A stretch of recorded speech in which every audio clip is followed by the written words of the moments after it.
Assalamualaikum warahmatullahi wabarakatuh.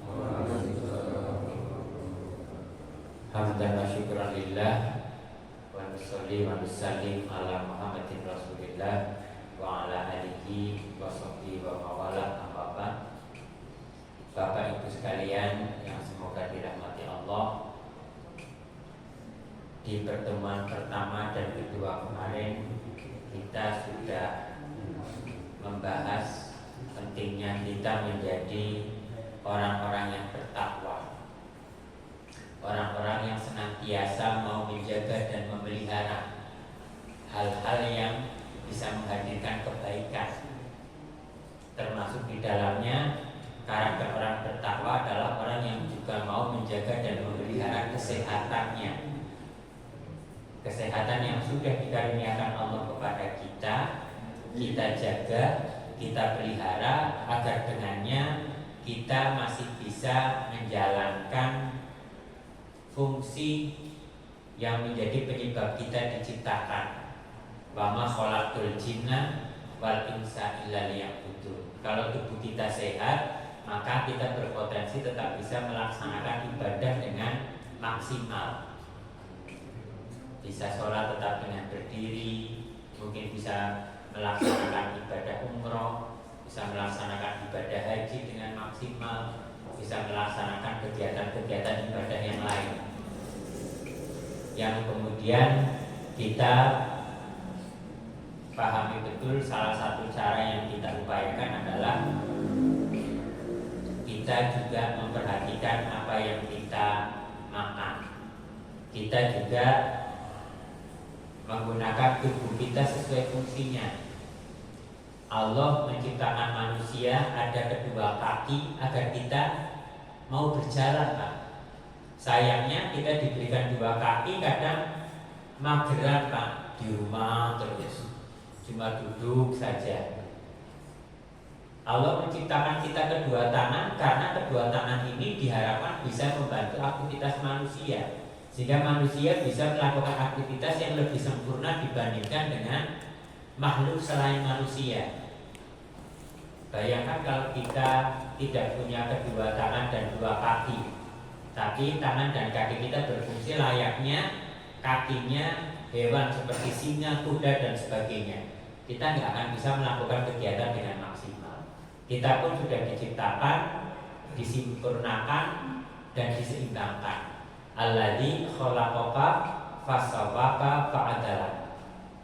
Nah, kalau kemudian dalam keseharian atau di usia kita yang sudah 30, 40, 50, 60, kemudian kita merasakan ada yang kurang sempurna dengan tubuh kita, ada yang seperti sebelumnya, ada yang tidak seimbang seperti saat kita muda.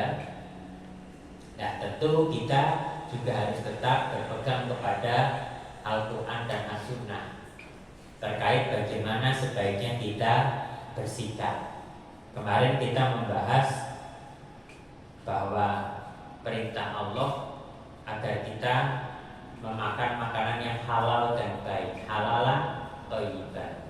Sesuatu dikatakan haram karena disebabkan dua hal. Yang pertama karena zatnya itu memang diharapkan. Yang kedua cara memperolehnya. Bisa bangkai, darah, daging babi jelas haram. Tapi ada juga makanan yang halal, tapi karena cara mendapatkannya tidak sesuai dengan apa yang Allah berikan petunjuk kepada kita, maka bisa menjadi haram. Daging kambing, tapi daging kambing yang diperoleh dari kambing yang sudah mati, artinya bangkai, jadi haram, Pak. Kemudian daging kambing atau daging sapi yang dia karena diterkam binatang buas yang kita belum sempat menyembelihnya, itu menjadi haram. Daging kambing halal, tapi mencuri punya tetangga kemudian kita makan, menjadi haram. Kemudian halalan thayyiban, makanan yang baik. Makanan yang baik adalah makanan yang kalau kita makan bisa memberikan dampak baik kepada tubuh kita. Tapi makanan itu bisa menjadi tidak baik atau tidak toyib itu juga karena dua hal, Pak.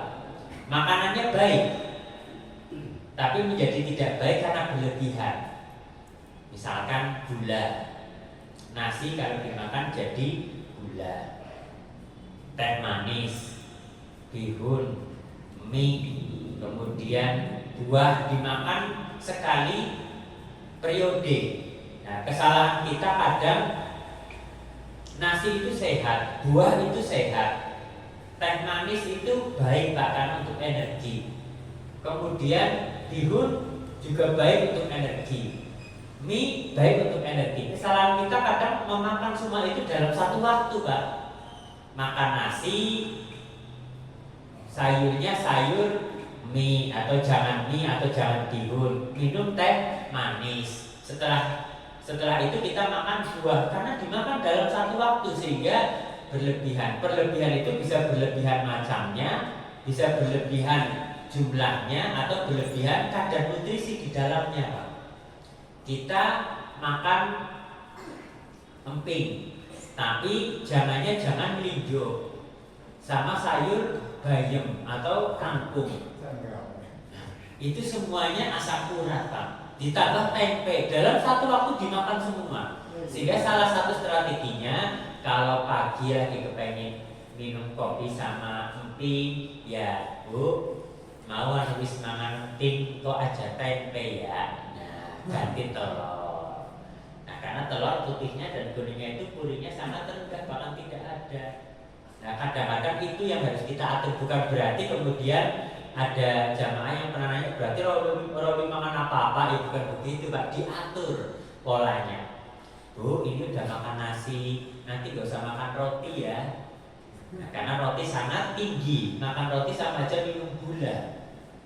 Tepung terigu ditambah gula, ditambah membuatnya juga masih pakai gula pasir, ditambah kemudian ada butter dan sebagainya, semuanya gula.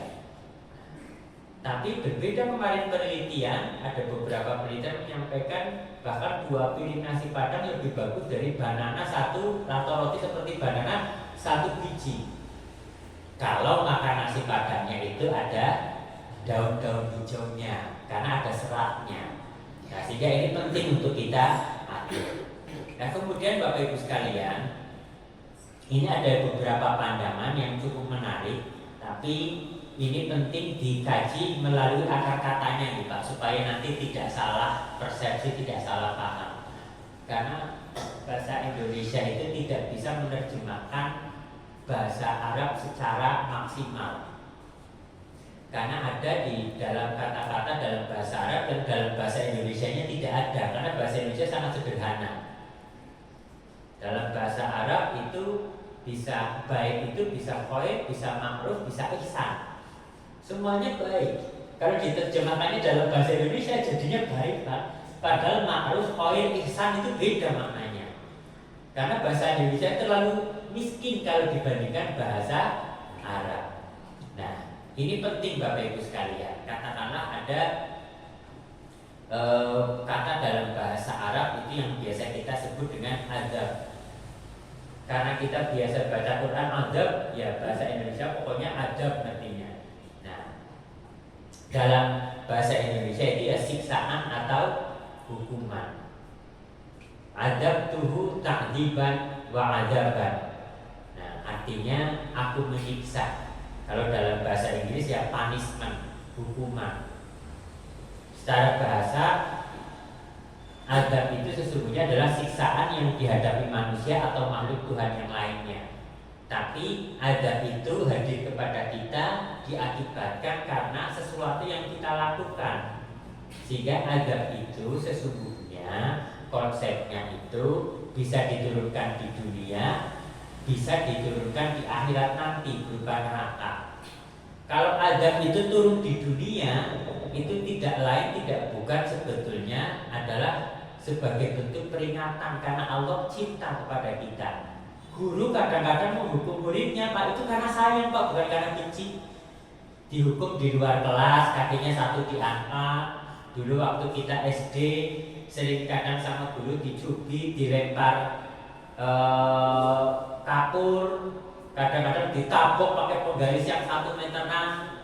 Kalau dulu sekarang nggak berani Pak, nabok pakai meteran 1 meter masuk penjara. Kalau dulu kita biasa. Saya pernah dihukum seperti itu, tapi kok gak dendam tuh sama guru-guru saya Pak, malah kangen. Tapi anak sekarang dihukum masuk penjara Pak, karena katanya anak sekarang parentingnya tidak boleh dimarahi, tidak boleh kemudian diberikan kekerasan, takut tidak boleh disikapi terlalu tegas, karena katanya mental health, mentalnya bisa terganggu. Tapi justru karena anak-anak gak pernah diberikan ketegasan, gak pernah diberikan hukuman dan dilakukan pembiaran, akhirnya jadi manja semua anak-anak sekarang. Niatnya Indonesia itu tidak ada ranking, karena katanya kalau anak yang rankingnya terakhir mentalnya terganggu dibanding teman-temannya. Tapi gara-gara gak ada ranking, anak sekarang masuk sekolah yang penting absen Pak, gak terlalu penting belajar serius, yang penting absen. Gara-gara gak ada naik kelas, yang penting masuk absen toh mesti naik kelas. Nah, padahal dulu ada ranking, justru ada semangat kompetisi bagaimana menjadi yang terbaik. Nah, sehingga penting sekali kita juga sekarang pendidikan sekarang di rumah juga harus dikawal betul, karena kalau di sekolah sekarang nggak seketat dulu Pak. Karena pernah lihat tayangan video-video anak zaman sekarang itu 20 dibagi 5 jawab aja kesulitan Pak. 25 dibagi 5 itu menjawab kesulitan. Kita kan ya yang ranking 10, ranking 20 saja jawab bisa Pak. 100 dibagi 5 itu ketemunya berapa? Siswa-siswa kita yang dulu ranking 20, ranking 15 jawab sakit Pak. Tapi di beberapa video sekarang anak-anak banyak yang begitu gak bisa jawab. Zaman kita dulu siapa nama menteri-menteri hafal semua Pak, waktu kita SD. Menteri dalam negeri siapa, menteri agama siapa, menteri ini siapa, hafalnya luar biasa. Anak zaman sekarang coba ditanya, menteri pariwisata siapa, menteri dalam negeri siapa, banyak yang gak hafal. Padahal zaman kita SD gak butuh pintar untuk hafal Pak, karena memang pendidikannya itu begitu tertata. Sekarang apa-apa digital dan sebagainya. Dulu gak ada anak SD pulang sekolah itu minta main HP, gak ada Pak, karena memang belum ada HP-nya. Dan sekarang di Cina Pak, di Cina, Swedia, Finlandia, anak sudah gak boleh di sekolah itu pegang laptop dan HP. Diharamkan betul di sana. Karena apa? Setelah sekarang era digital, IQ anak-anak di sana turun Pak. Sehingga sekarang di Cina pendidikan sudah dimulai lagi kembali ke buku. Yang dulu katanya sekarang baca buku itu gampang, ada e-book di HP. Di Cina dihapuskan semua Pak. Sekarang anak-anak belajar total seperti zaman dulu lagi. Pokoknya masuk sekolah ya ada buku, baca, kemudian ada ujian dan sebagainya. Karena ternyata setelah sekarang difasilitasi HP, buka HP itu bukan untuk baca, bukan untuk belajar Pak, tapi untuk main game. Nah, anak-anak dulu kalau belajar, kalau setelah pulang sekolah mau main Pak, bukan main game di HP, tapi mainnya ke sungai streetball Pak, main sepak bola, sehingga fisiknya kuat-kuat. Anak zaman sekarang Pak, saya gerimis sedikit meriang Pak. Apalagi disuruh main bola saat hujan-hujanan. Makanya saya senang kalau datang ke sebuah desa melihat anak-anak itu kok masih main di sungai, lagi hujan-hujan. Pulang sehat Pak, karena fisiknya terlatih. Anak zaman sekarang fisiknya sangat tidak terlatih seperti dahulu. Kalau di desa masih mending Pak, kalau di kota Jakarta Pak, pun pulang dari sekolah, ya sudah di kamar main HP. Disuruh makan ya tinggal makan. Nanti setelah makan ya main HP lagi. Bahkan makan saja sambil nonton HP Pak. Seolah-olah kalau makan gak nonton HP itu ada yang kurang dengan anak kita. Nah ini yang penting Bapak Ibu sekalian. Adab tuhu takdiban wa adaban. Nah, menurut beberapa ahli tafsir Bapak Ibu sekalian, ini hanya dari akar katanya, siksaan yang menimpa manusia sebagai akibat dari kesalahan yang pernah atau sedang dilakukan atas larangan Tuhan. Jadi azab itu bisa mengenai kita bukan sebatas larangan yang terkait dengan ibadah. Semua larangan Tuhan termasuk hurimat alaikumul maitata waddama walahmal khinzir. Diharamkan atas kalian bangkai, darah, dan daging babi. Kalau itu dilanggar, kita bisa kena azab. Ada larangan wakulu washrobu wala tusrifu. Jangan makan dan minumlah, tapi jangan berlebihan. Kita langgar Pak, bisa kena azab Pak. Tapi bentuk azab ini bermacam-macam. Karena azab ini maknanya sendiri siksaan dari Allah kepada kita yang tidak mau menaati perintahnya. Ya tentu azabnya sesuai dengan apa yang kita langgar. Bukan kemudian kita selalu dalam satu desa, dalam satu negara banyak yang melakukan perjudian, perzinaan, kemudian azabnya ya sesuai dengan dosa yang dilakukannya. Kemurkaan Allah akibat pelanggaran yang dilakukan manusia, yaitu pelanggaran sunatullah di alam semesta dan pelanggaran syariat. Bisa pelanggaran yang berupa sunatullah, bisa pelanggaran yang berupa syariat yang diturunkan kepada Nabi dan Rasulnya, termasuk Nabi Muhammad Sallallahu Alaihi Wasallam. Kenapa? Itu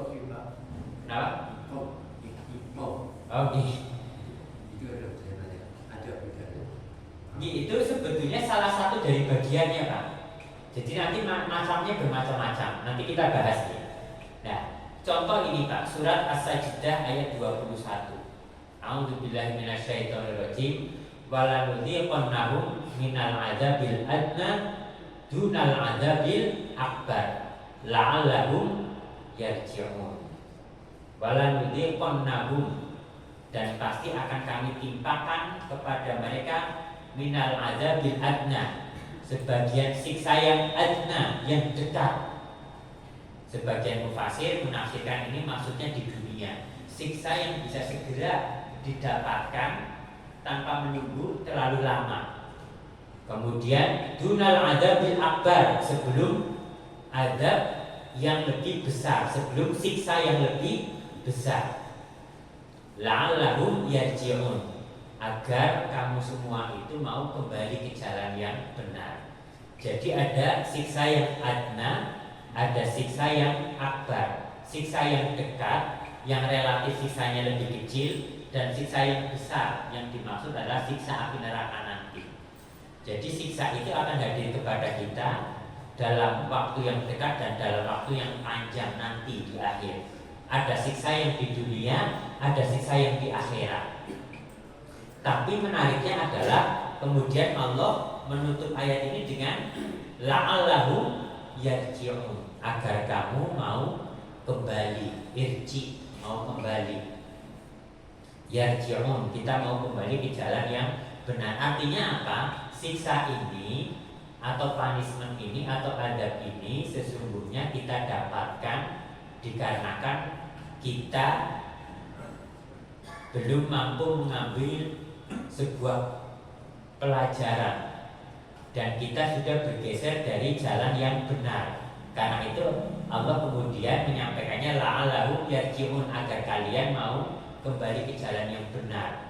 Berarti kan kita melakukan kesalahan sebelumnya, kesalahan yang kemudian bisa berdampak kepada kita baik di dunia maupun di akhirat.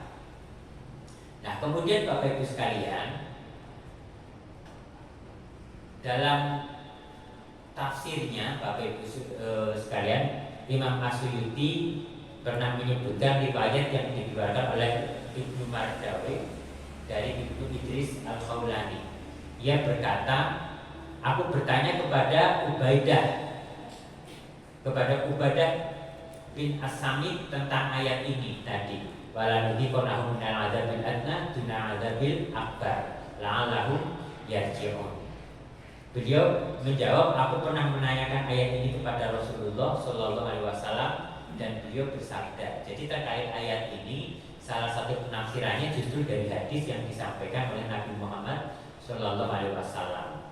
Apa yang disebut dengan azab dalam ayat ini itu adalah musibah, sakit dan kesusahan sebagai azab di dunia bagi orang yang melampaui batas sebelum datang azab akhirat. Nah, untuk kita ketahui bahwa hadis itu kan berasal dari perkataan Nabi, apa yang dilakukan Nabi, atau Nabi diam saat melihat sesuatu terjadi yang menunjukkan bahwa Nabi tidak melarangnya. Nah, dalam hal ini sahabat bertanya langsung kepada Nabi bahwa terkait dengan tadi surat As-Sajdah ayat 21, apa yang dimaksud dengan azab dalam ayat ini? Wahai Rasul, kok ada azab yang adna, ada azab yang akbar, ada azab yang dekat, ada azab yang jauh, ada azab yang dekat dan ada azab yang besar. Ini maksudnya apa? Nabi menyampaikan bahwa itu adalah musibah. Ternyata musibah juga masuk ke dalam bagian dari azab kalau melihat ayat hadis ini dari Nabi. Kemudian sakit. Nah, sakit ini kan bisa karena kesalahan kita, Pak. Bisa karena kita makan tidak terkontrol suatu saat sakit. Nah, sederhananya itu karena kamu tidak mengikuti waktu wasyrobu wala tusrifu, karena kamu tidak memperhatikan fal yanzuril insanu ila ta'ami, dan hendaklah manusia memperhatikan apa yang dia makan. Nah, sehingga dia bisa terkena sakit. Termasuk orang kalau mengalami kesulitan, kesusahan, bisa jadi kesusahan itu diakibatkan dari kesalahannya sendiri. Makanya di ayat tadi Allah menutupnya dengan la'allahum yarji'un. Berarti kamu sesungguhnya kalau Allah menyampaikan agar kamu kembali, berarti kan dia sudah melenceng, Pak, sudah bergeser. Dan dalam ayat ini itu tidak hanya sebatas masalah agama, tidak hanya masalah ibadah-ibadah yang dikhususkan, tapi ternyata dalam hal sakit, dalam hal musibah itu bisa juga karena kesalahan kita. Ada musibah, ada azab yang terjadi atau musibah yang terjadi itu bukan karena kesalahan kita, tapi ada yang kemudian terjadi karena memang kesalahan kita. Misalkan banjir, karena kita banyak menebang pohon, buang sampah sembarangan, itu bisa terjadi. Secara umum karena yang terdampak orang banyak disebut musibah, Pak. Tapi bisa jadi itu karena dilakukan oleh segelintir orang. Makanya Allah menutupnya dengan la'allahu yarji'un. Berarti ada sesuatu yang kesalahan yang kamu lakukan, yang karenanya kamu harus kembali menjadi orang yang baik. Kalau kesalahannya karena menebang pohon, tanamkan lagi pohonnya. Kalau kesalahannya itu karena kita makan makanannya yang enggak betul, ya kontrollah mulai makananmu. Mulailah berolahraga. Mulailah kemudian gunakan tubuh kita untuk beraktivitas agar pompa jantung tetap sehat. Sebagai azab di dunia bagi orang-orang yang melampaui batas. Kemudian aku bertanya kembali kepada Rasulullah, wahai Rasulullah, apa yang kita peroleh jika semua itu menimpa kita? Jawaban Rasulullah luar biasa. Kamu akan menjadi suci dan bersih. Makanya sering kita dengar kalau ada orang sakit sesungguhnya penggugur dosa. Tapi kemudian penting bagi kita untuk tidak melupakan ayat ini. Kalau orang sakit, waduh, aku sekarang terkena diabetes, la'allahu yarji'un. Mulai sekarang ini sebagai penggugur dosamu, tapi kamu jangan mengulangi lagi. Atau mulai dikontrol makanannya. Maka setelah kita terkena diabetes, Allah menjanjikan kita sebagai penggugur dosa kita. Tapi setelah itu taati ayat fal yanzuril insanu ila ta'ami. Taati ayat waqulu washrabu wala tusrifu. Taati ayat ya ayyuhan nas kulu mimma fil ardi halalan thayyiban. Ditaati semua. Nah, sehingga kemudian kita menjadi orang yang lebih baik lagi, atau kita kembali sesuai dengan apa yang Allah perintahkan kepada kita. Nah, sehingga kalau tadi Bapak Ibu sekalian, kriterianya seperti ini. Azab itu bisa ada di dunia, bisa di akhirat. Yang tadi sebagian mufasir menyampaikan ini kaitannya dengan sunatullah, bisa kaitannya dengan sakit, bisa kaitannya dengan kesusahan dan sebagainya. Sehingga penting untuk kita pahamkan bahwa azab di dunia itu sesungguhnya bukan karena Allah benci kepada kita, Pak. Tapi azab di dunia itu konsepnya itu didikan atau teguran. Seorang guru menghukum muridnya itu karena cinta, agar besok tidak mengulangi lagi kesalahan yang dilakukan, bolos, tidak mau mengerjakan PR, tidak mau belajar. Maka guru kadang harus menghukum. Orang tua pun kadang menghukum anaknya karena mungkin sering bermain tanpa izin ke orang tua, keluar rumah, kemudian bermain sampai larut malam, maka dihukum tidak boleh keluar rumah. Bukan karena orang tuanya benci, tapi karena orang tuanya ingin memberikan didikan kepada anaknya. Selagi itu diberikan di dunia, siksaan yang mendidik atau teguran karena melanggar perintah Allah. Nah, supaya kemudian kita menyadari kesalahan kita bertaubat, karena prinsipnya Allah itu Ghafurur Rahim, Maha Pengampun lagi Maha Penyayang. Allah itu saking emannya kepada hamba-hambanya. Kenapa ada kalimatnya Ghafurur Rahim? Bis diampuni, disayangi lagi, Pak. Kadang kalau sekelas kita ada orang berbuat jahat kepada kita, ya mentok-mentok belum memaafkan, Pak. Tapi kalau zatnya Allah tidak hanya memaafkan, bahkan menyayangi, Pak. Hambanya sudah berbuat salah, tidak hanya dimaafkan, tapi bahkan disayangi. Selama kemudian dia mau bertobat betul, mau kembali ke jalan Allah.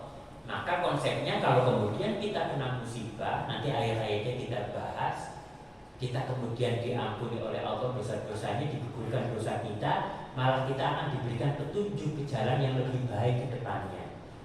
Itu luar biasanya konsep Ghafurur Rahim. Jadi bukan hanya Ghafur saja, tapi Ghafur dan Ar-Rahim. Harapannya manusia kembali suci, dan yang sesungguhnya kalau kita berada dalam konsep seperti itu, nanti kita akan ditunjukkan ke tempat yang lebih baik lagi kepada Allah. Makanannya menjadi sehat dan sebagainya. Nah, ini singkat saja, Pak, karena kemarin sudah kita bahas. Misalkan contohnya ini, tidak ada dari wahyu yang telah diturunkan kepadaku sesuatu yang diharamkan untuk memakannya, yaitu ayyakuna maitata au damak masfuhan au lahmal khinzir. Tidak ada yang diharamkan kecuali bangkai au damak masfuhan atau darah yang mengalir, au lahmal khinzir atau daging babi. Fa innahu rijsun, itu kotor.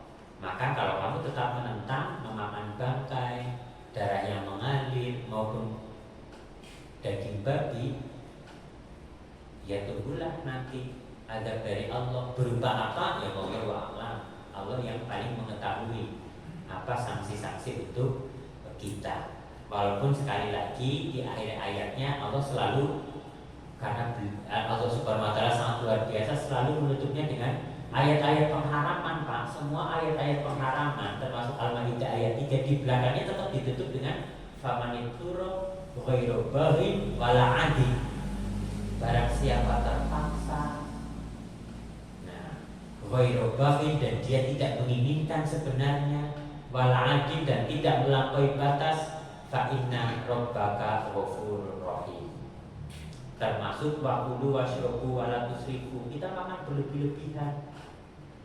Kalau kemudian satu saat kita tetap makan berlebihan, setelah itu kita mungkin terkena sakit, tetap di belakangnya ada fa inna rabbaka ghafurur rahim, dan sesungguhnya Tuhanmu itu Maha Pengampun lagi Maha Penyayang. Gak hanya diampuni, Pak, orang sudah salah pun sama Allah tetap disayangi. Itu luar biasanya sifat-sifat dari Allah Subhanahu wa taala.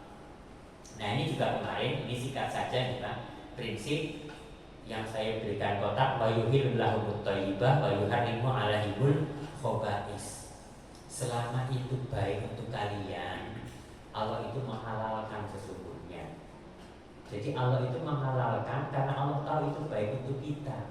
Allah mengharamkan karena Allah tahu ada dampak buruknya untuk kita.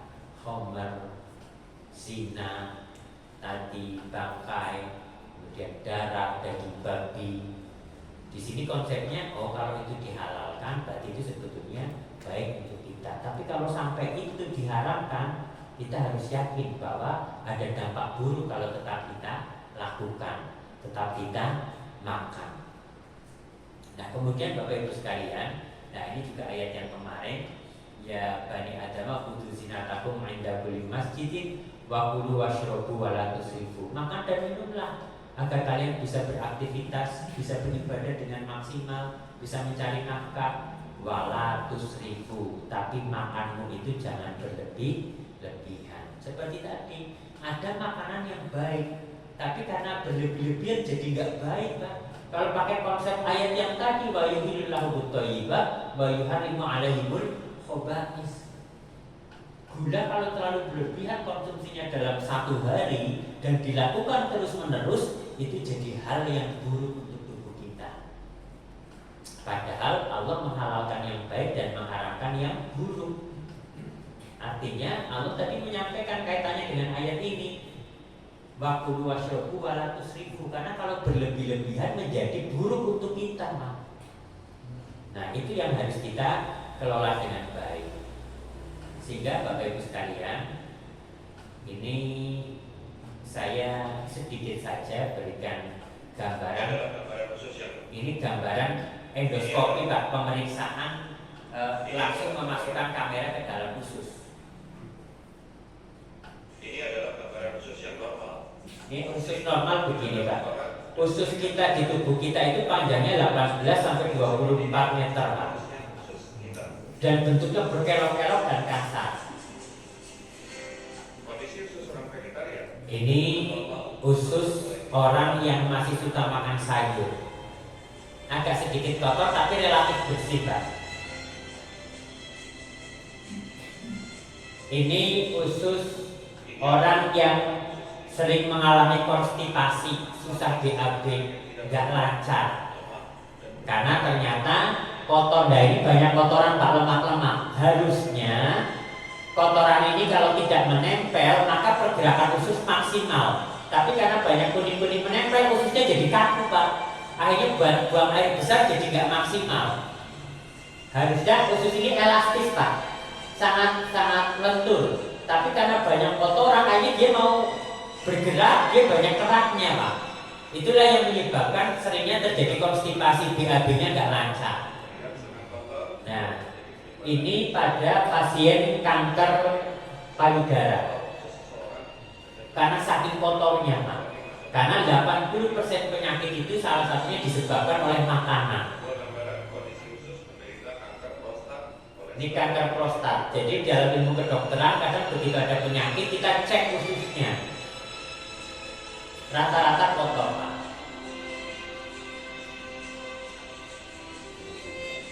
Jadi usus itu jangan dibayangkan kayak usus ayam yang sangat halus, Pak. Jadi kotoran pasti mudah lewatnya, enggak juga, Pak. Karena ini kan berkelok-kelok modelnya. Ini orang 55 tahun perlu toksin sudah agak ditemukan. Makanya kadang kita usia 40, 50, 60 BAB mulai susah. Terus kemudian gampang kembung karena peristaltiknya yang harusnya kalau lancar itu lancar sekali, Pak. Minimal setiap hari tanpa perlu energi ekstra itu BAB. Normalnya begitu. Nah, ini apalagi, Pak? Dalam penelitian ini penting sekali, Pak. Ini udah boleh ada parasitnya, Pak. Kalau toksin terlalu lama, maka dia akan muncul belatung. Muncul semacam belatung, muncul parasit. Sama kalau kita lihat ada makanan kan lama-lama otomatis muncul belatung, Pak. Nah, ini muncul parasit kalau di usus kita. Ini yang menyebabkan kadang kita badannya jadi nggak sehat. Karena apa? Makanan yang kita makan juga dirapel bareng-bareng oleh parasit.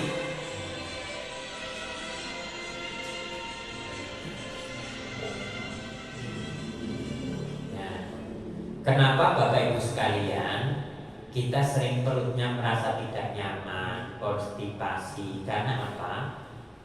Sehari makan 3 kali itu tidak menjadikan kemudian usus kita mampu mengeluarkan seluruh makanan yang ada di dalam usus kita. Banyak yang terjebak kemudian menjadi kerak-kerak seperti tadi, Pak. Sehingga begitu usus mau elastis, mau pompanya jadi terganggu karena bagian sudut-sudutnya sudah banyak keraknya. Sehingga akhirnya menimbulkan konstipasi, buang air besar tidak lancar dan sebagainya. Nah, yang penelitian terbaru, Pak, di beberapa laboratorium ini ada menarik. Jadi begitu ada parasit dilihat pakai mikroskopis, kemudian diberikan sedikit gula, langsung bergerak sangat masif dan gulanya cepat sekali habis. Ternyata parasit juga sangat senang dengan gula.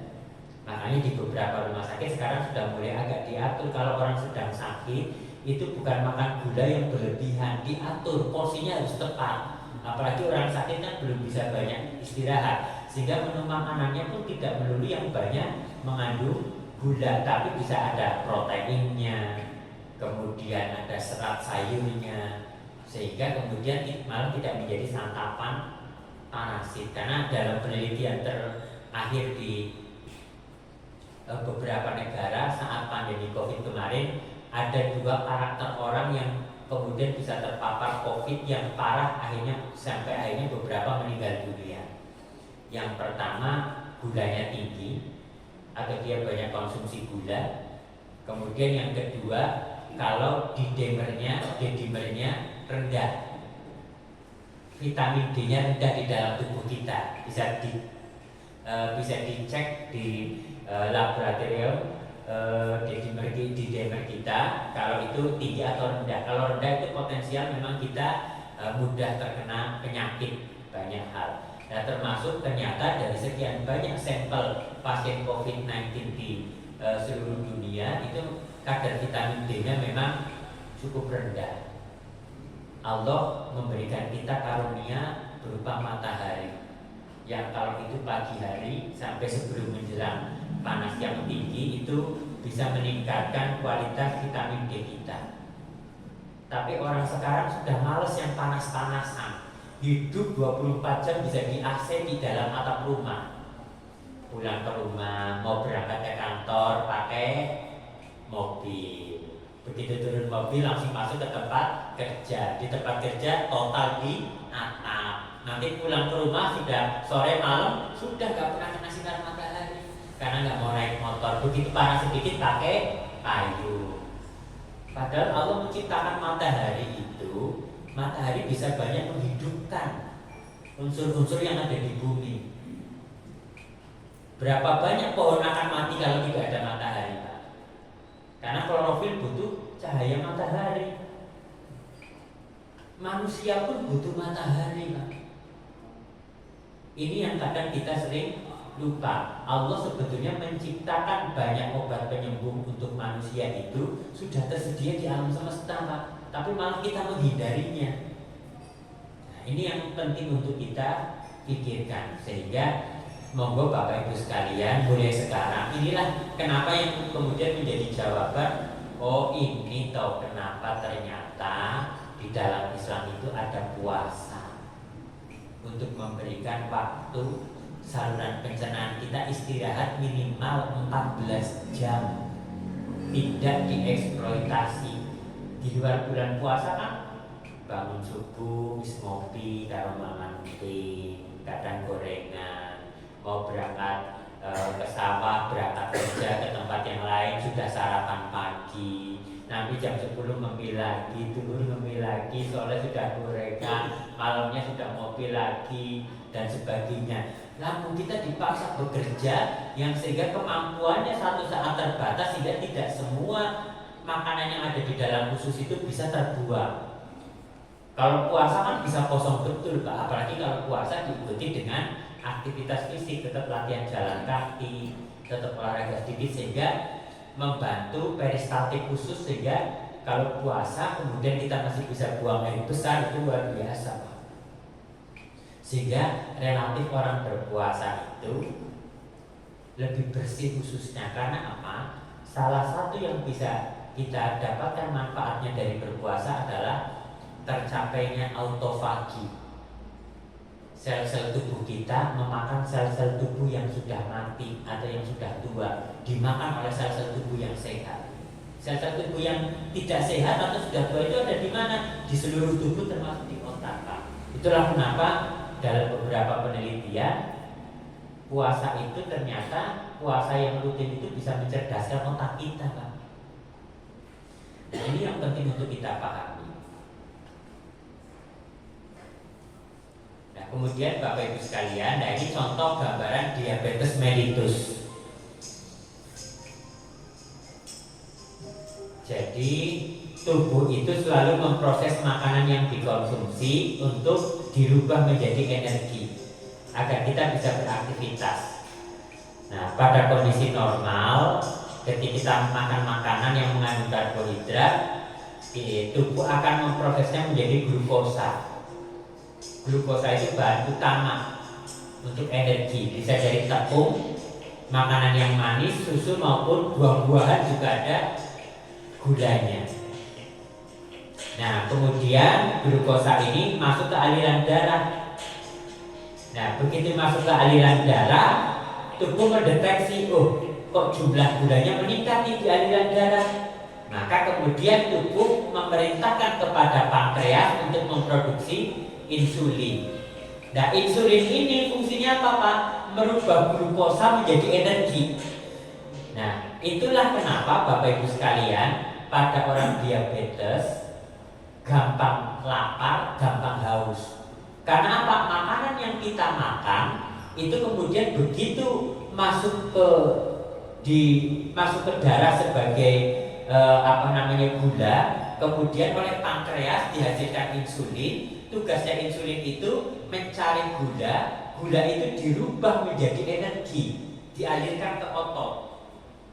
Nah, tapi pada orang yang kemudian sudah tidak punya insulin, tidak menghasilkan insulin, begitu masuk aliran darah, insulinnya tidak terproses, ya sudah, gula itu hanya berputar di darah, tidak menjadi energi, sehingga makan tapi masih lemes. Kemudian minum gampang haus, termasuk pada kondisi biasanya orang penyakit gula itu badannya dulu ada yang gemuk, lama-lama menjadi kurus habis karena tidak dialirkan ke otot, Pak, tidak menjadi energi, makanya lapar terus, mudah lapar, mudah haus. Nah, insulin itu tugasnya mencari, begitu dideteksi, oh itu di aliran darah ada gula, pankreas segera hasilkan insulin. Otak memerintahkan kepada pankreas menghasilkan insulin, nyari gula, begitu ketemu gula langsung dirubah, diproses jadi energi, dialirkan ke otot sehingga ototnya kuat, sehingga orang gula kadang-kadang tetap gampang lemes, Pak. Nah, ini yang perlu kita pahami konsepnya di dalam tubuh. Nah, peredaran glukosa nanti dialirkan ke otot. Nah, ini gambarannya, Pak. Nah, ini normalnya insulin itu membuka pintu di dalam pembuluh darah untuk mengalirkan gula ke otot. I itu insulin, G itu gula. Insulin buka pintu, dialirkan ke otot jadi energi. Nah,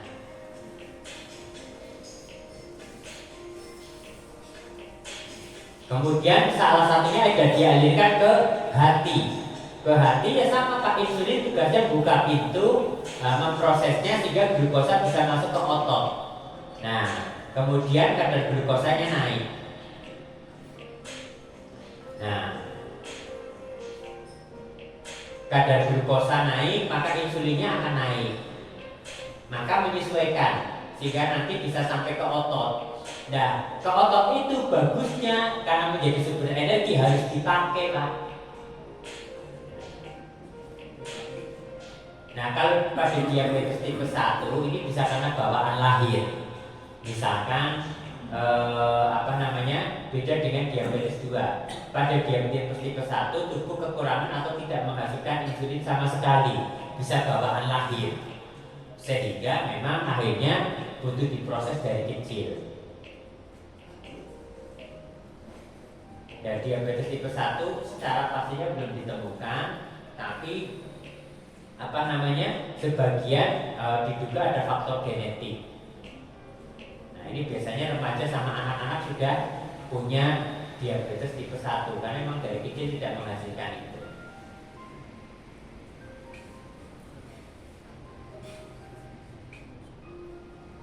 Termasuk orang yang punya keturunan diabetes. Orang yang punya keturunan diabetes Pak 6 kali lebih berpotensi terkena diabetes. Tapi bukan pasti terkena diabetes. Kalau selama dia menjaga makanan aman, jadi tidak ada masalah.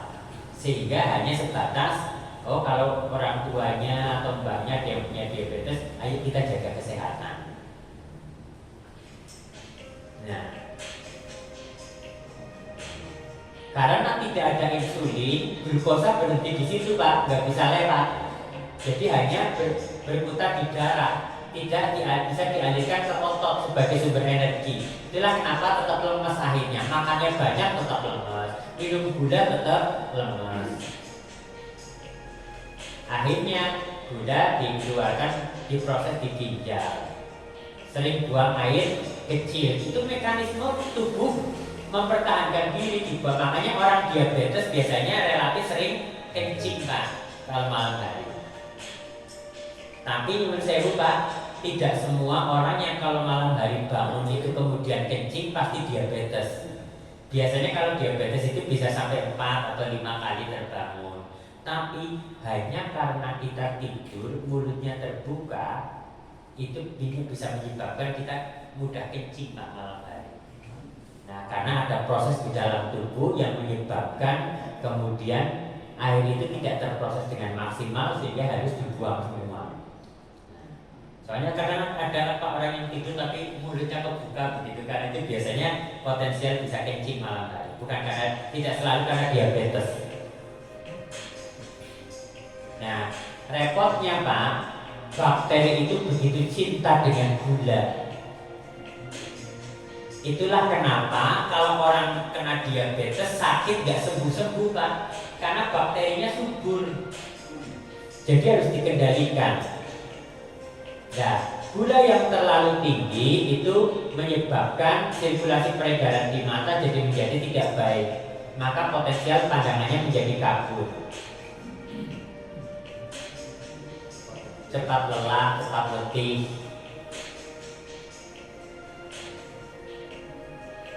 Nah, agar tubuh bisa tetap bekerja dengan baik kan itu butuh sumber energi. Tapi karena pada penyakit diabetes tidak bisa menjadi energi, hanya menjadi kurus.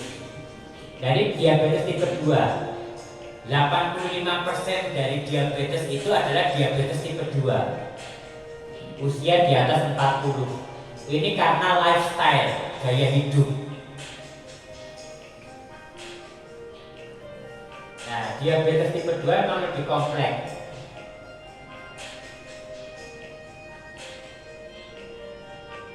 Awalnya tubuh tidak menghasilkan insulin yang cukup sampai pada titik tubuh tidak menghasilkan insulin.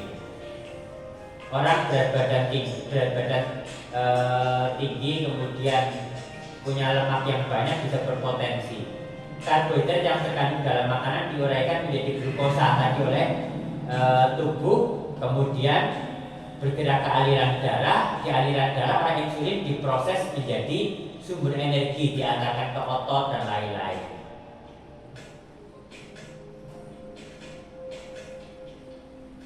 Nah, pada diabetes tipe 2, karena di sana ada masalah, huruf I-nya itu tidak bisa membuka, tetap memproduksi insulin.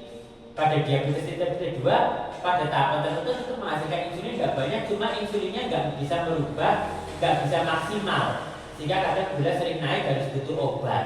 Kecuali kalau yang sudah suntik insulin.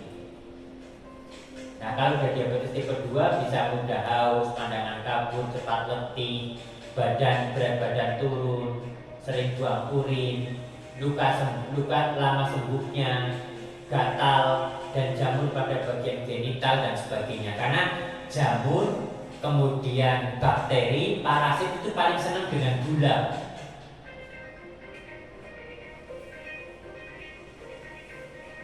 Nah, kalau diabetes tipe 2 awal pradiabetes bisa dengan diet. konsepnya ya kalau udah diabetes ya diet, obat atau aktivitas fisik yang rutin. Nah, jadi sebetulnya kalau yang diabetes kuncinya ada 3 Pak. Kalau yang diabetes tipe 2, 1 pola makan, kedua obat, yang ketiga adalah aktivitas fisik yang rutin tapi konsisten, yaitu seperti jalan kaki 30 menit, 40 menit, 50 menit, walaupun tidak harus langsung sekali jalan. Bisa jalan kaki 30 menit, 35 menit, jalan santai ya keliling di jalan raya, nanti mungkin saat kerja tetap jalan, aktivitas ke masjid jalan, mungkin dan sebagainya. Itu bisa sangat membantu.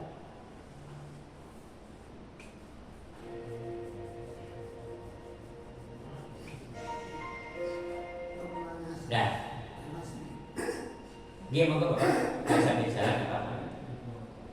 Orang yang diabetes seperti saya kena diabetes, kenapa kaki atau di sini kok kebas gitu? Oh, iya.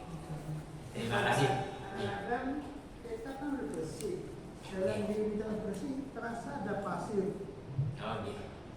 Itu bagaimana anunya? Oke, terima kasih. Pertanyaan yang sangat menarik ya, Ibu sudah dengar. Tadi pertanyaannya adalah kenapa pasien diabetes itu sering merasa kebas. Mungkin kakinya ada beberapa pasien mengeluh kakinya tebal, merasa kakinya kok kayak kotor padahal sudah bersih.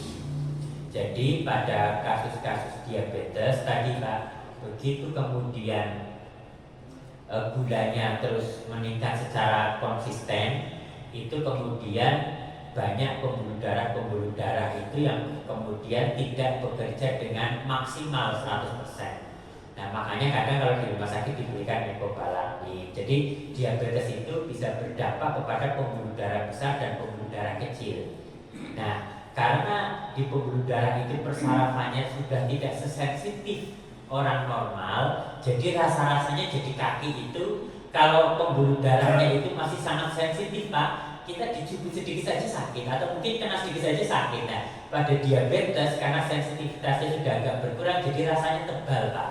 Jadi penyebabnya itu khususnya di pembuluh darah di sisi-sisi tubuh, di samping, di ujung-ujung tubuh itu seperti itu biasanya. Nah sehingga yang paling penting untuk bisa kita lakukan tetap 3 tadi Pak konsepnya.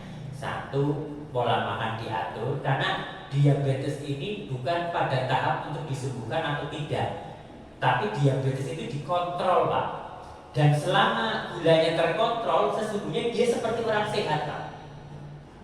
Kalau gulanya itu terkontrol, maka otomatis misalkan dia masih pakai obat kan berarti pankreas sesungguhnya masih menghasilkan insulin, cuma tidak seproduktif orang normal. Nah, pada kondisi seperti itu, ini penting untuk dikelola selama yang pertama 1, kita mengelola pola makan sehingga kadar insulinnya, kadar gulanya itu terkontrol. Yang kedua, kayak tadi Pak, olahraga yang santai, tidak terlalu berat tapi konsisten tanpa berhenti.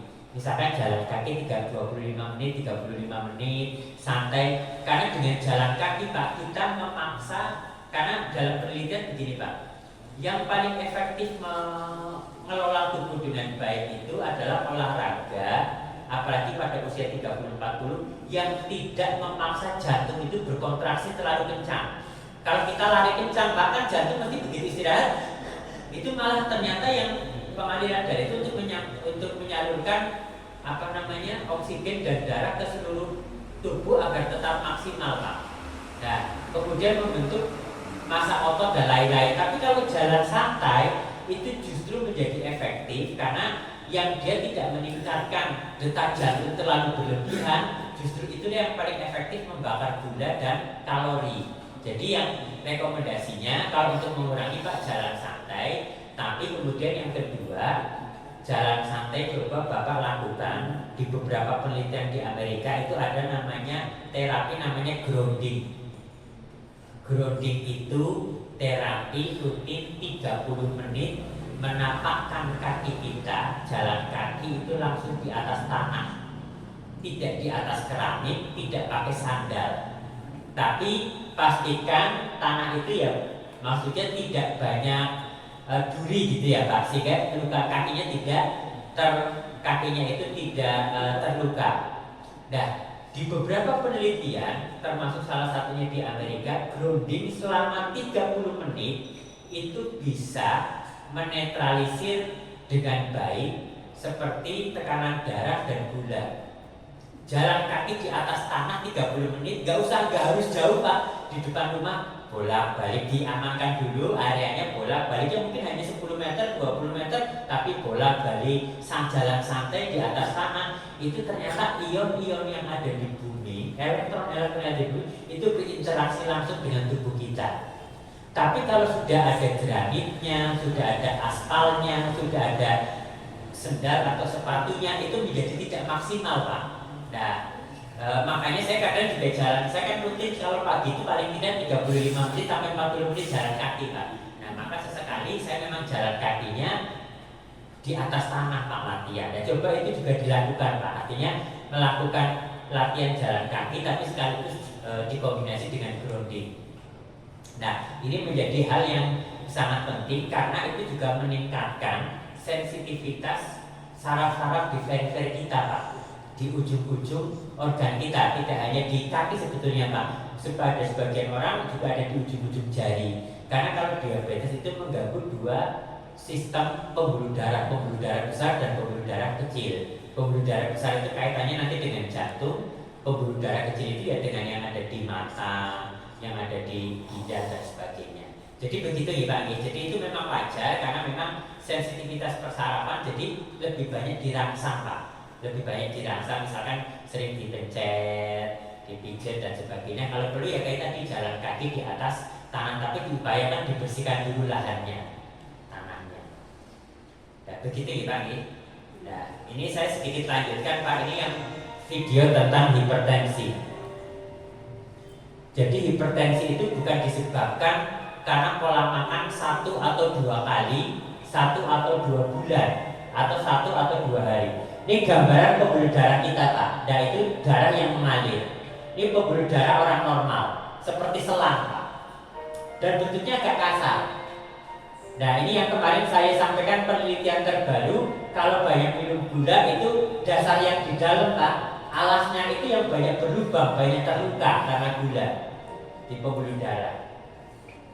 Nah, kalau orang dengan kolesterol, itu pembuluh darahnya menyempit karena kolesterol itu sifatnya menempel di pembuluh darah, Pak.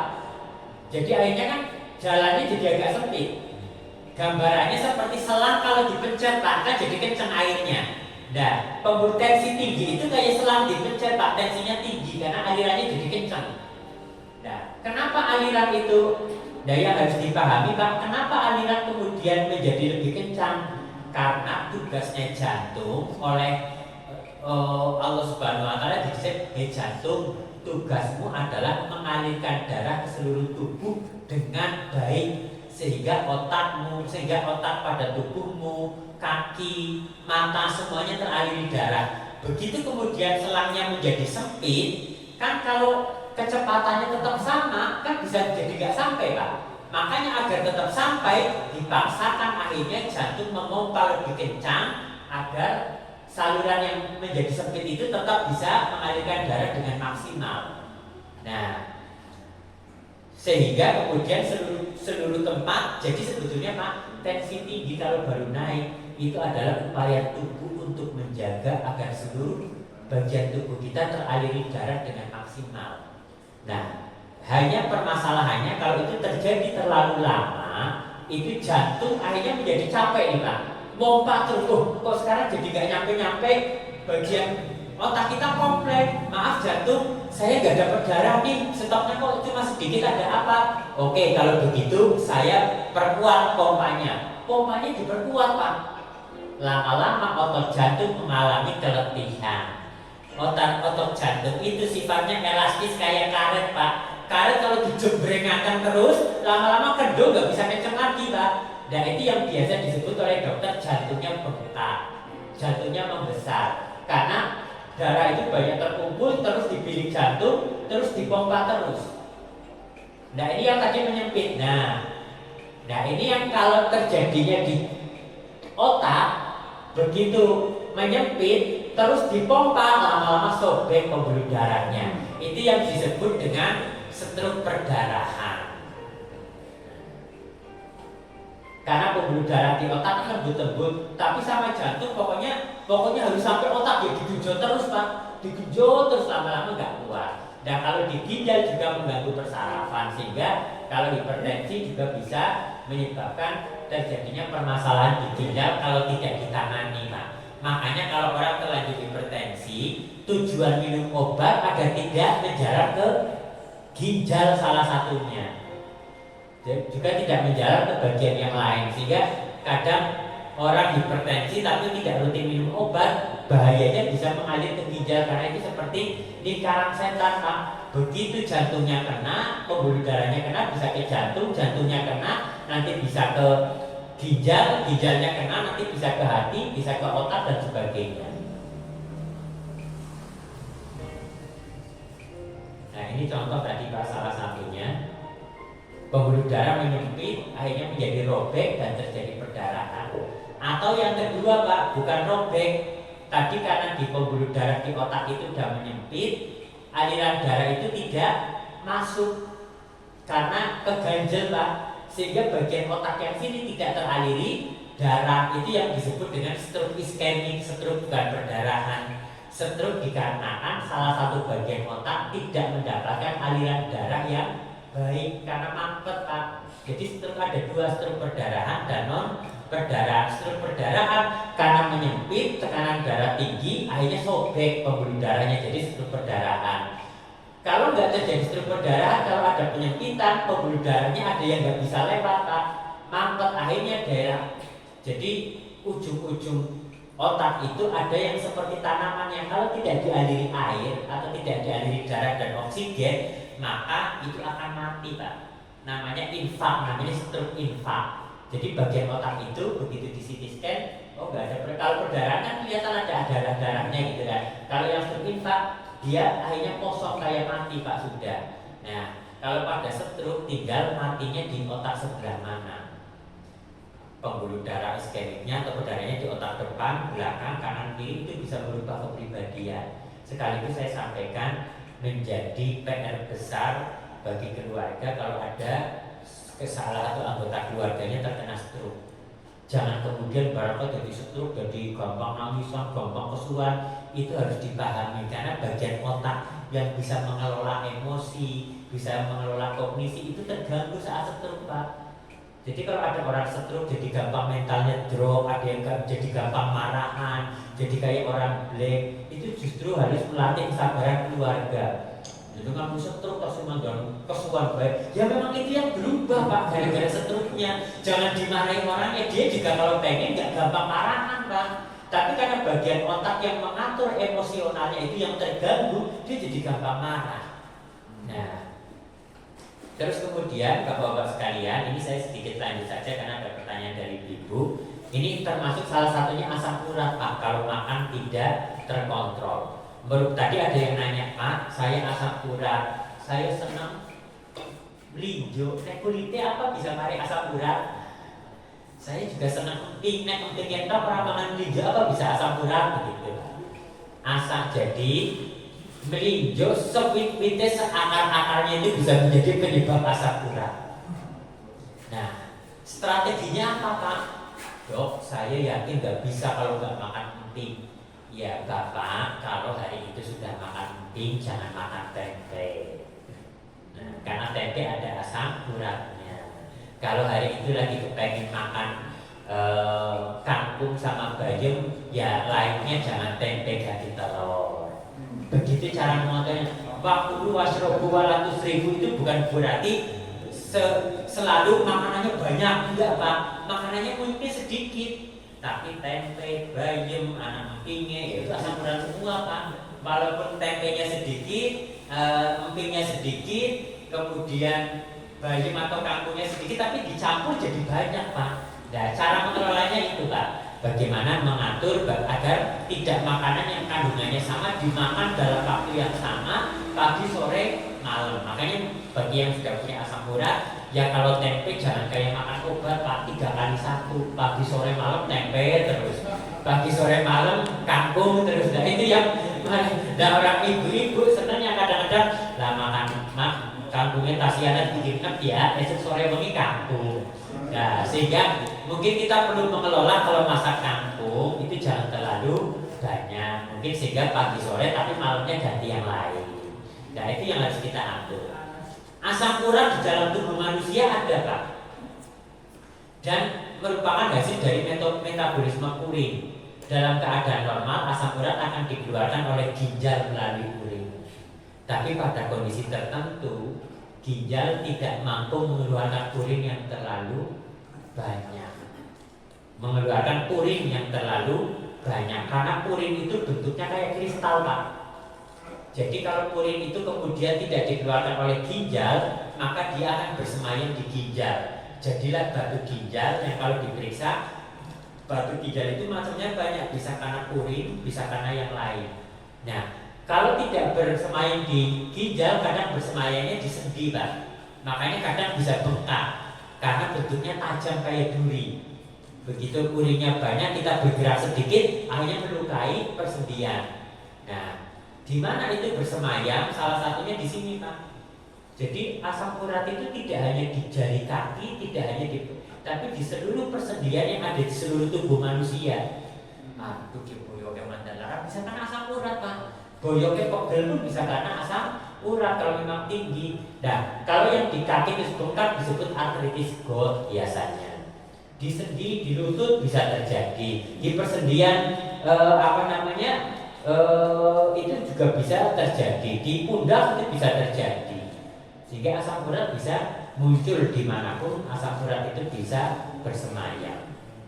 Nah ini kemarin sudah dipanggil yang mengandung asam urat, ada tahu, ada asam uratnya walaupun sedikit. Cuma kadang-kadang ibu-ibu yang masak tempe kan sesana tahu nih Pak. Nah sehingga ya habis makan tahu 100 tambah tempe 140 kan jadi 200 begitu. Nah kemudian sudah seperti itu kadang-kadang masih pakai kangkung dan bayam 269, ada 290, ya sama-sama akhirnya sama tingginya Pak. Nah, misalkan itu kangkung bayam 290, wis kangkung karo tempe karo tahu, nah kan marah Pak. Padahal paginya sudah ngemil emping.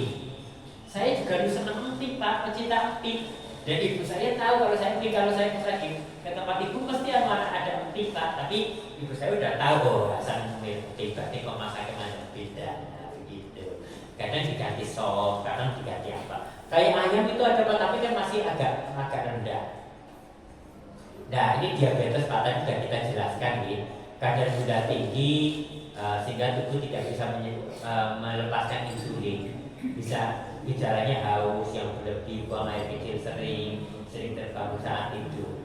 Nah kemudian ini Pak, contoh yang mengandung glycemic index ringan, sedang dan tinggi. Yang tinggi, sedang dan berat. Wortel itu ada gulanya, sereal ada gulanya, semangka ada gulanya, indeks glikemiknya 4. Nah, kemudian persajiannya kalau 5 sampai 6 dan sebagainya. Kalau yang agak sedang itu jus apel, itu 30. Jus jagung manis, pisang, nasi merah. Nasi merah itu tetap ada gulanya Pak, tapi lebih rendah dari nasi putih. Nah, ada jus jeruk, nasi merah, ubi jalar, roti tawar, madu, mas potato. Tapi kalau sudah masuk ke dalam, tapi kalau ini maksudnya roti tawar itu per karbohidrat 14 gram itu nilai indeksnya 70 sampai 75. Tapi kalau nasi putih itu 86. Kenapa kemarin saya sampaikan roti tawar itu lebih berbahaya? Karena orang makan roti tawar satu nggak kenyang Pak.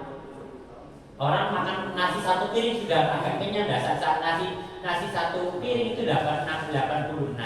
Ketan itu ada Pak, 92 sampai 96.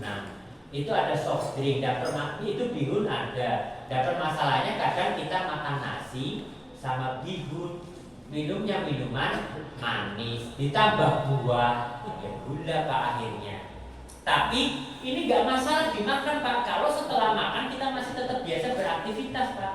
Salah satunya jalan kaki 30 menit, 35 menit. Makanya penting, makanya Nabi kan menyampaikan nek bar mangan aja turu Pak. Gitu. Makanya konsep puasa itu makan setelah buka agar kita saat tidur kan mungkin sekitar 2 jam ya Pak, setelah sholat isya dari buka puasa setelah sholat isya kan setelah 2 jam. Kalau orang teori kedokterannya setelah makan gula 2 jam setelah gula itu udah mulai turun Pak, 2 jam pos makan. Setelah puasa makan ada pemeriksaan 2 jam setelah makan itu sudah turun atau berapa, sudah turun atau belum. Dan permasalahannya kan dan kita habis buka makan baterai jaburan, berjaburan pulang tidur, begitu jaburan kolak makannya. Kolak itu ada gulanya, belum masih ada pisangnya, pisang juga ada gulanya masih dan sebagainya, kalorinya juga tinggi. Nah, kemudian yang kolesterol ini Pak, ini gambaran tadi lah. Kalau kolesterol itu pembuluh darahnya yang warna merah Pak. Nah, kemudian kolesterolnya yang warna kuning plak itu pembuluh darah. Itu sehingga pembuluh darah kadang nggak bisa lewat, akhirnya berbalik. Jadi stroke iskemik. Ini kemarin saya sampaikan. Nah, sehingga Bapak Ibu sekalian, kalau tadi melihat hadis Nabi, azab itu kadang kita salah persepsi ini azab terus kayak di film Indosiar, orang mati orang yang dikubur, wah azab dalam kubur, nggak begitu Pak dalam Islam.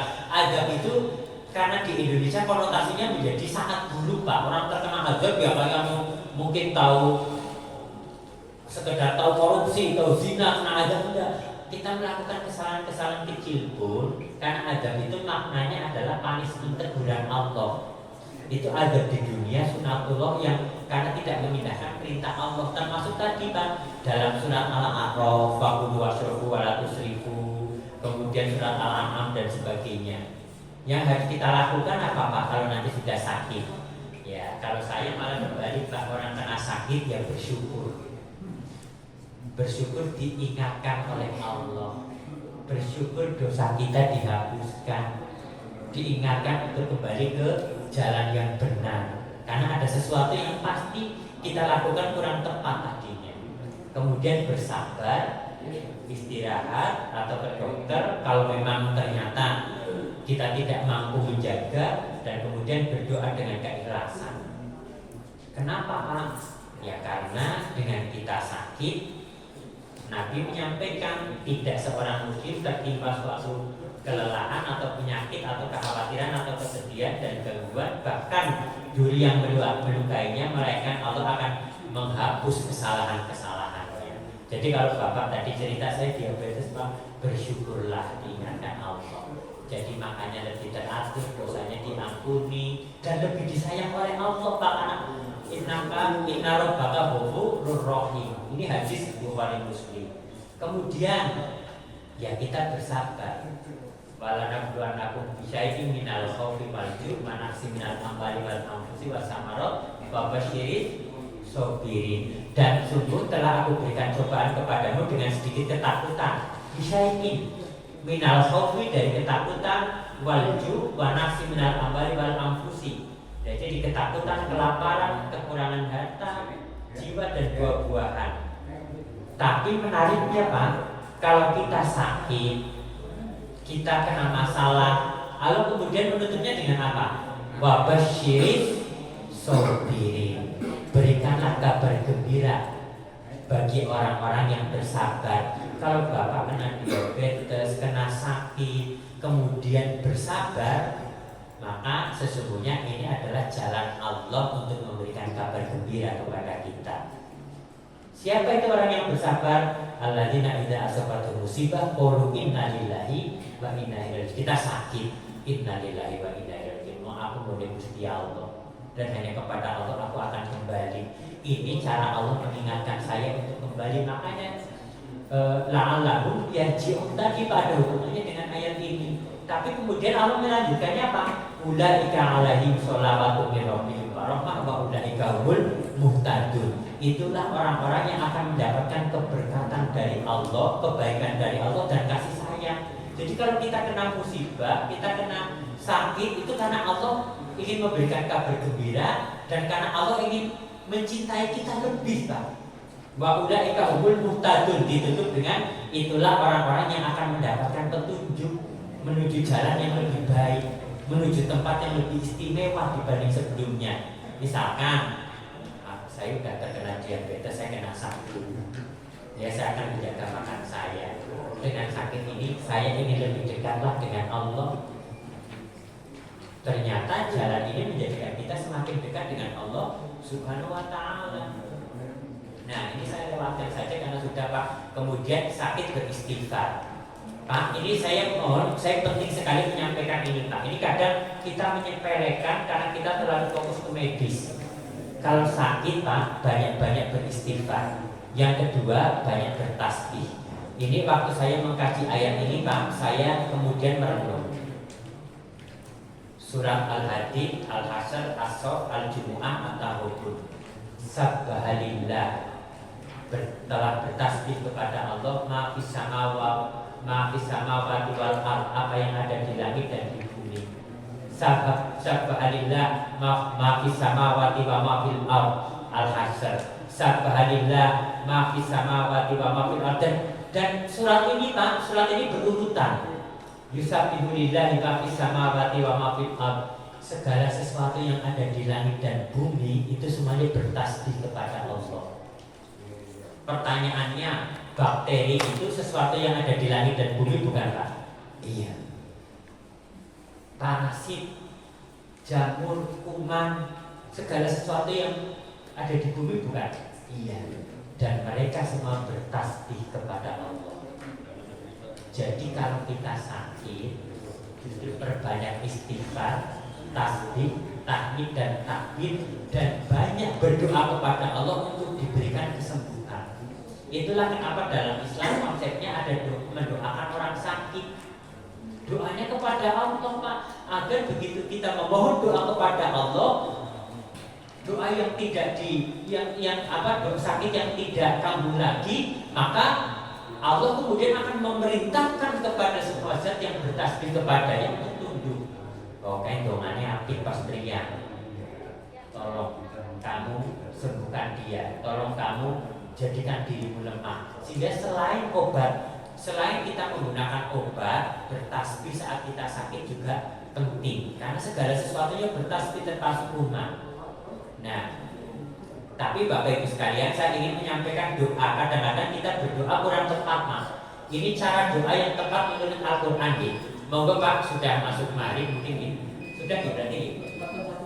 Oh, kecepatan 1 menit nih. Kecepatan 1 menit. Ini saya ingin singkat saja Bapak Ibu sebelum nanti sambil menjawab Bapak Ibu. Ini mohon Pak, kalau doa ini jangan disepelekan. Perintah Allah dalam Al-A'raf ayat 55-56. Ini cara doa yang benar. Untuk nurrobakum, berdoalah kepada Tuhanmu tadarruan wa khufyatan, dengan berendah diri dan kemudian dengan suara yang lirih. Jadi yang pertama Pak, kalau mau berdoa dengan Allah jangan merasa sombong. Makanya dalam Islam itu berdoa harus diawali dengan istighfar. Karena kita merasa kita banyak dosa, diawali dengan tasbih, tahmid, takbir dan takbir. Karena apa? Kita mensucikan Allah. Kita merasa menjadi makhluk yang tidak suci. Kita bertahmid, kita memuji Allah karena kita merasa bukan makhluk yang layak dipuji. Kita bertakbir karena kita merasa kecil, hanya Allah yang merasa besar. Makanya kalau doa mutlak harus dimulai dengan istighfar, tasbih, tahmid dan takbir. Kemudian yang kedua waqufiyatan. Di beberapa yang lain itu ayat yang lain juga boleh keras, tapi di sini dengan lirih Pak. Doa itu orang itu bengok-bengok yang pertama. Yang kedua ada ulama yang menyampaikan doa itu kadang akan mustajab kalau kamu berdoa itu dalam kondisi rahasia. Di saat sepertiga malam atau tidak ada orang lain tahu kita berdoa, berdoalah dengan serius Pak. Diawali dengan istighfar, tasbih, tahmid, takbir, berdoa dengan serius. Innahu la yuhibbul mu'tadin. Yang kedua, fala tufsidu fil ard ba'da islahiha. Kalau sudah berdoa, jangan berbuat maksiat, jangan berbuat kerusakan di bumi. Kalau sudah berdoa, lakukan perintah Allah, jauhi larangannya. Itu sangat menentukan doa kita dikabulkan atau tidak Pak. Yang terakhir, wad'uhu khaufan wa tama'an. Berdoalah kepada Allah dengan rasa takut, bukan takut tidak dikabulkan. Artinya memperkuat rasa takut kita kepada Allah sehingga kita lebih kuat menjalankan perintah dan menjauhi larangannya. Tapi yang terakhir, kalau ini doa dikabulkan, wa tama'an. berdoalah dengan rasa takut dan penuh harap. Jadi Bapak Ibu nyuwun sewu, kalau besok doa begini Pak. Kalau Bapak saat bertasbih jangan sekedar subhanallah subhanallah subhanallah subhanallah subhanallah. Kayak katanya orang serius Pak. Sing penting teluh alhamdulillah alhamdulillah. Kalau doa Pak begitu tasbih begini Pak. Subhanallah. Dalam hati memang ucapan Maha suci Engkau ya Allah. Subhanallah. Subhanallah. Subhanallah. Alhamdulillah. Segala puji bagi Allah. Alhamdulillah. Alhamdulillah. Allah Akbar. Begitu Bapak mau doa ya Allah. Hamba mohon ya Allah anak hamba berikanlah ia masa depan yang baik. Doanya harus penuh harap. Seperti kita mau pinjam uang sama orang agar dipinjami Pak. Kadang-kadang kita doa kepada Allah hanya seremonial Pak. Sing penting is doa subhanallah subhanallah Allah Rabbana atina fid dunya hasanah wa fil akhirati hasanah wa qina adzabannar. Doanya tidak Rabbana atina fid dunya hasanah, ya Tuhan kami, karuniakanlah kepada kami kebaikan di dunia. Wa fil akhirati hasanah, dan kebaikan di akhirat. Wa qina adzabannar, dan jauhkanlah kami dari siksa api neraka ya Allah. Dalam hati kita penuh harap agar dunia kita diperbaiki, akhirat kita diperbaiki, dan kita dijauhkan dari neraka. Karena Allah menyampaikan di ayat ini kalau doa itu harus punya harapan betul bahwa doa itu akan dikabulkan, bukan cuma seremonial Bapak Ibu sekalian. Nah sehingga doa kita menjadi baik. Nah ini mungkin sudah banyak yang hafal doa orang sakit. Sehingga sebagai penutup Pak, sekarang di semua rumah sakit Muhammadiyah itu kita percaya kenapa ada bina rohani. Karena obat dengan obat saja tidak cukup. Dalam ilmu pengetahuan ditemukan biopsikososial. Jadi biologi, psikologi, dan kemudian spiritual itu harus dilakukan.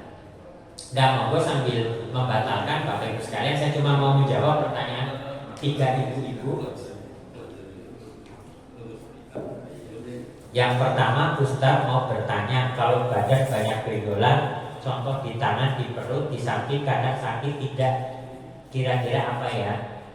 Kalau benjolannya itu bisa diraba ibu-ibu sekalian, dan itu memang menonjol, bisa jadi itu ganglion kalau dia ada di persendian, bisa jadi itu limfonoid kalau dia ada di kelenjar limfe. Yang penyebabnya memang diantaranya diprediksi banyak makan makanan junk food, makanan-makanan cepat saji. Kemudian yang kedua banyak makanan-makanan yang tidak banyak mengandung serat. Maka sebetulnya salah satu solusinya adalah berpuasa. Yang pertama, kedua banyak makan antioksidan. Sebetulnya nanti saya ada materi satu lagi itu tentang makanan yang disebutkan di dalam Al-Quran, dan itu nanti berdampak baik kepada manusia, termasuk anggur, pisang, buah delima, dan kurma dan lain-lain. Jadi mungkin nanti lain waktu nih Pak kita bahas makanannya. Nanti saya share materinya. Mau menjelaskan dengan makanan yang bersantan, minum dengan masalah asam lambung. Kalau asam lambung Bu, sebetulnya semua orang punya asam lambung. Hanya asam yang jadi masalah kalau asam lambungnya naik. Kenapa asam lambung naik? Karena banyak orang sering makan makanan yang melukai lambung atau minum obat-obatan yang dia melukai lambung, sehingga asam lambung dinaikkan tujuannya untuk mengobati lambung Pak. Tapi kalau terlalu sering asam lambung naik, akhirnya lambungnya menjadi terganggu. Biasanya asam lambung itu terjadi kalau kita punya sensitivitas makanan yang pernah melukai lambung, sehingga begitu kita makan makanan tertentu, lambung langsung menolak Pak dengan menaikkan asam lambung, dampaknya jadi mual. Nah sebetulnya asam lambung naik adalah mekanisme pertahanan tubuh untuk melindungi kita. Nah pertanyaan ketiga, apakah aman apabila mengkonsumsi obat menurun tekanan darah seperti amlodipin apabila minumnya tiap hari?